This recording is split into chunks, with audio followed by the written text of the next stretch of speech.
বন্ধুরা, সম্পূর্ণ পর্ব দেখতে চ্যানেলটি সাবস্ক্রাইব করুন। আজকের কুসুম পর্বটি শুরু থেকেই দর্শকদের মনে প্রশ্ন তুলে দেয়, কুসুম কি সত্যিই নির্দোষ, নাকি এতদিন আমরা ভুল মানুষকে বিশ্বাস করে এসেছি? পর্ব 229 ছিল পুরোপুরি রহস্য, সন্দেহ আর আবেগে ভরা। আজকের এপিসোডে দেখা যায় কুসুম মানসিকভাবে সম্পূর্ণ ভেঙে পড়েছে।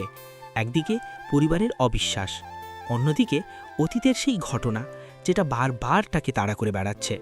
কুসুমের চোখে ভয় স্পষ্ট, সে ভুলে যাচ্ছে কিছু একটা লুকানো সত্য খুব শিগগিরই সামনে আসতে চলেছে। এই অংশে কুসুমের অভিনয় ছিল অসাধারণ।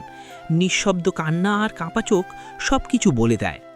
পর্বের সবচেয়ে নেগেটিভ কিন্তু শক্তিশালী চরিত্র ছিল মোহিনী। আজ সে আর কথা ঘুরিয়ে বলেনি, সরাসরি পরিবারের সামনে তুলে ধরে একটি ফাইল। মোহিনীর দাবি, অতীতে যে ঘটনাকে দুর্ঘটনা বলা হয়েছিল তার সঙ্গে কুসুমের নাম জড়িত।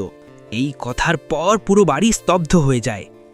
কেউ কুসুমকে বিশ্বাস করতে পারে না, আবার কেউ বিশ্বাস করতেও চায়।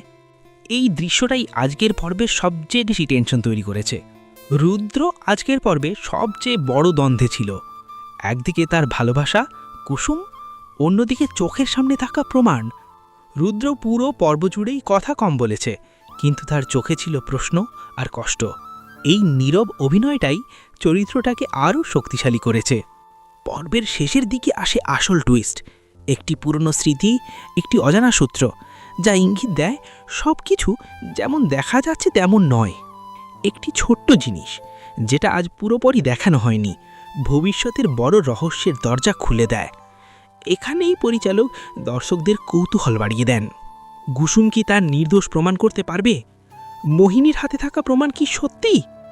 উত্তর জানতে চোখ রাখতে হবে আগামী পর্বে।